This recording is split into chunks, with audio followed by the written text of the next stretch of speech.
Hello, so I'm out here again, busy in the garden. I've just planted over 20 odd plants, or actually I've done nearly 30 plants all up, but yeah, so my back's aching, so I'm sat down now. So anyway, I'm going to do a mount. I'm going to do two mounts in actual fact. So got myself this punga log. My husband came home for lunch, so lucky enough I managed to get him to saw it in half for me, because I can saw it that way, but when slicing it in half is not so easy for me. Now I've got it soaking because it's a very hot day today, and I don't want to put it on a dry piece. You know, this punga log, or tree fern, probably the rest of the world knows it as tree fern, but they call it punga log in New Zealand, or pungas. And it's probably derived from a Maori word, but I'm not 100% certain. So it's brilliant for mounting. It's got lovely porous, it's fairly porous material. You can easily rehydrate it by just chucking it in a bucket of water. It's a great material to use for mounting. Trouble is, it's freely available here. They actually use it in New Zealand here for lawn edging. In some areas you can put it along your lawn and it actually sprouts from the side of the log. We've had that done. I had that in one of our other houses. It grows everywhere, especially on the west coast. It is prevalent over there. Grows like weeds.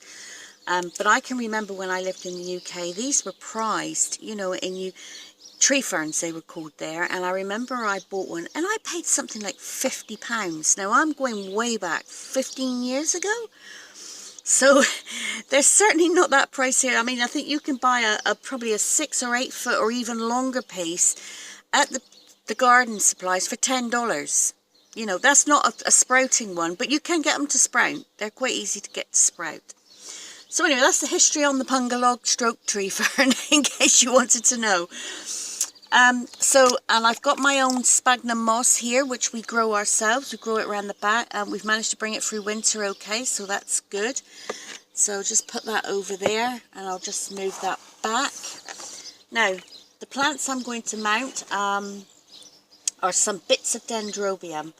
I've had them soaking in here for a little while, and there's several little pieces. It was a piece of plant my neighbour bought me. Actually, she bought two.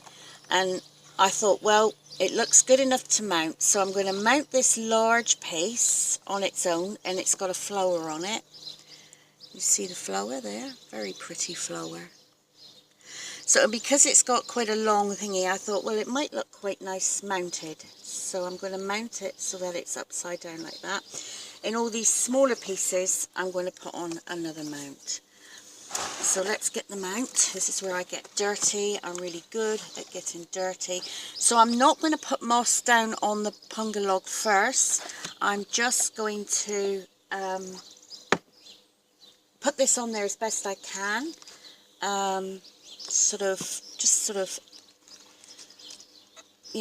Rest it on there as best. I've rinsed it off. I mean, it's still got a few bits of bark in it. It was actually in potting mix.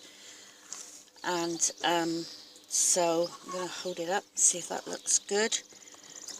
So it's my intention to hang it like this on the side of the rack.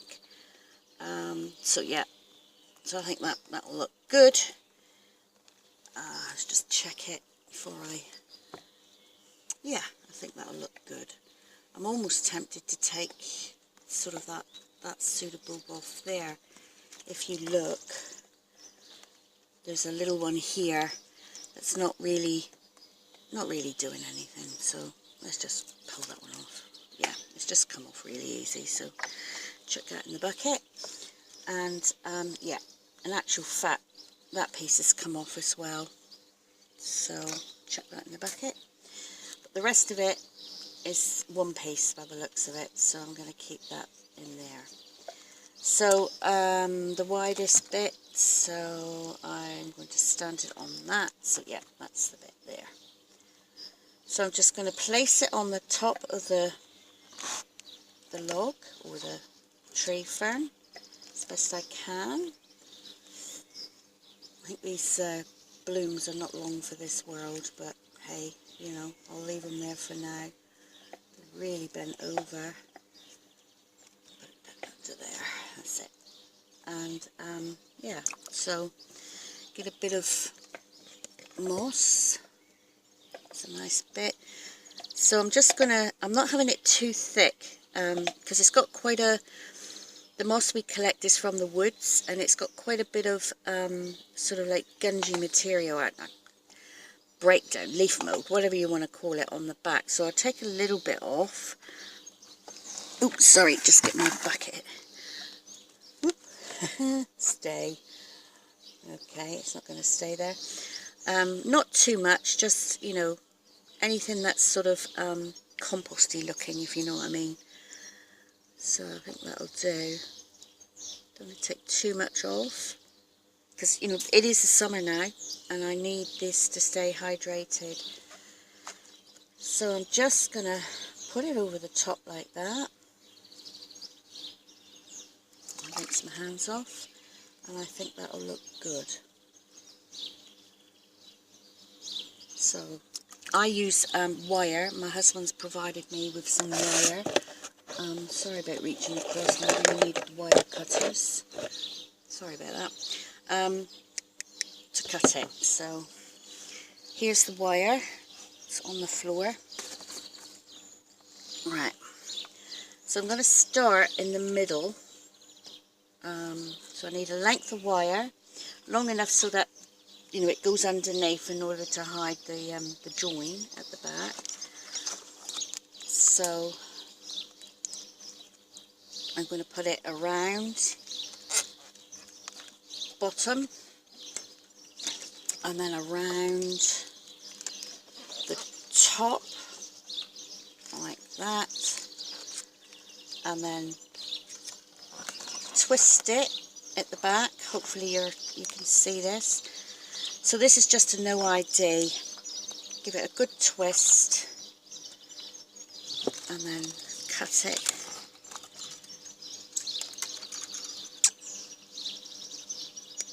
There you go. Easily cut. Just push that in. Sticking out. Not that sticking out. And that's it basically. I'm going to get my husband to put a hook in it, because I'm not so good at putting hooks in it. I mean, and it will sort of find its own way eventually. But for now, I'm just going to stand it on the end of the bench. Like that. I mean, it will get front heavy eventually, and I will have to do something about it. But I will hopefully fix it together. So the other pieces I've got left, I'm going to do exactly the same. So again, I want the wider, see the log goes up narrower here, so I want the wider bit so that when I stand it or hang it, the wider bit is down the bottom. So that's this piece, and then these pieces here. So just put them on. Could probably get away with doing 3 actually, looking at it, but to be honest with you, I'd rather have bigger plants. You know, I know they're all pieces, but I think taller bits. I'm sort of debating whether to put this bit on or no. It's got a kiki on the top, so I don't know. I might put it on. I might put it there, that side. And then this piece on the front like that. And then this littler bit there. So just move it up the log a bit. There you go. So looking at it from the front, pick it up in one piece.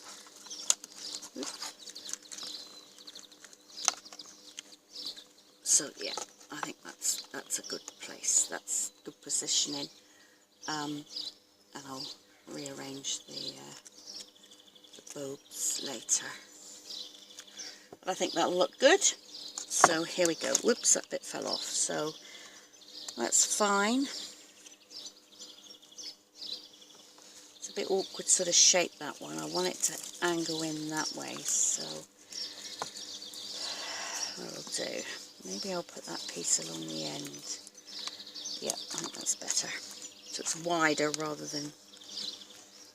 Right, that's good. All good. Right.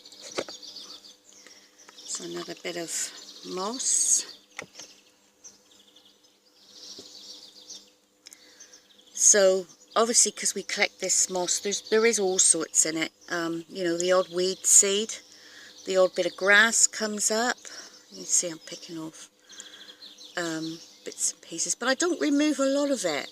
You know, I just remove, there's obviously a bit of grass, a bit of it, because I don't want it to rot the roots. I want the roots to breathe. I don't want this sort of gunking them up. I think that'll do. Give it a bit of a rinse. And then that can go on there. It's like putting your babies to bed. And making sure that they're all covered up. They're all nice and tidy. Alright, where's my wire? Down here. So again, enough wire, so around the middle.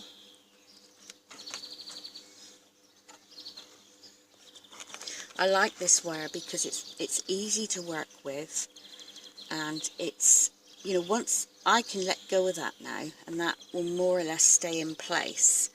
When I worked with the fishing line, oh my god, I used to get in a right state with it, basically.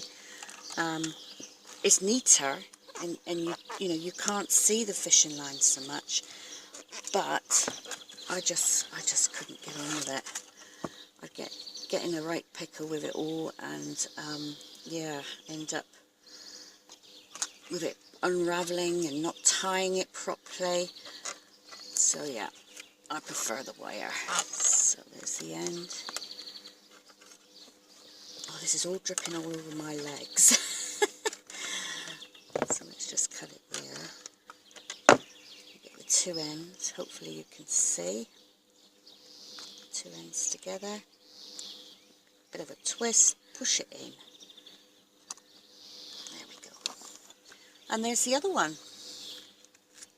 So yeah. So we'll see how they go. Hopefully they'll go well. If not, well, we tried. Just put that on the end there just to dry off a little bit before I get a some sort of I'll probably get my husband to put some sort of hole in it. I know I probably should have done that. He should have done that first, but I wanted to get it done. He's at work, and I wanted to get it done, you know, before he comes home, because I've got a whole load of other things to get done. But I'm sure he'll do it. He's done it before with the orchid on there, so it'll be fine. Alright, so thanks for watching. Please like or dislike and subscribe, and I'll catch you later. Bye for now. Right, it's me again. You lot are going to be sick of me. I just wanted, I thought, you know what, I asked my husband to do a lot of things, and he does some without complaint. I'm sure he thinks things, but he never says anything. And I thought, I'm going to have a go at mounting these orchids myself. So I went and got the wire, and I got the tools, and I've managed to do this one. So I've watched enough of Rick's mounting videos, or you know, wiring videos that he uses, and you know, I've managed to do this one. I haven't got pokey out bits to stick in me, and yeah, I think I've done that pretty good. So I thought I'm going to do one here now and show you how I've done it. This will be interesting. It probably won't go as well as the other ones, so I'm just gonna, I've got this screwdriver that my husband, or it was a screwdriver, but he sharpened it so it makes holes. So I just sort of, I'm just pushing it through here as best I can, she says. Knock it through. There we go, it's going through.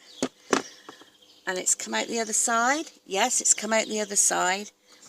And I'm just gonna, whoops, there we go, this one's going wrong. So I'm gonna pull it out to so far, because I don't want to pull it right out, because I'm going to think, where was my hole? Because it's really difficult to find. Oh, I pulled it out. So there's the hole. So here's my piece of wire. I've cut a small length of wire. If it's not long enough, doesn't matter. I'll just cut another piece. So as I take that out, I'm going to put that piece in, she says. find my way through. There you go. So put it through. Now let me just check how I did it. Oh yes. So I need to put it right through. Pull it right through. Just use these. Use the tools, Deb. I'm just not used to using tools. Right, so I need that to come up there, like I hope you can see. And I'm going to bring this piece around. So hold that in place. I'm just going to bring it round like that. And I'm going to twist it around. So I'm going to twist the end over because I don't want a sharp end stuck out. Let's twist that over first, like that, as best I can. And then I'm going to bring it round.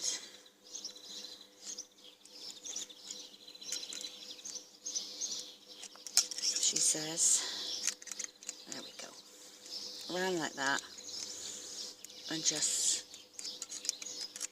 bring it around that end. There you go.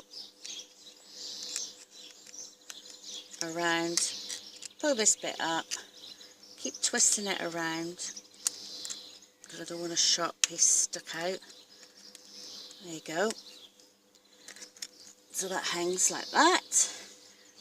And then the end piece, I'm going to twist it around so we ain't got a sharp bit stuck out, because I'm really good at catching my hands and things on these. Hopefully you can see that. Bring it down. And then it's just a case of bending it over to make a little hook. Like that. And I'm really chuffed with that. I think I've done quite well there. That's perfectly adequate. What do you think? Oops. You agree with me? Bye.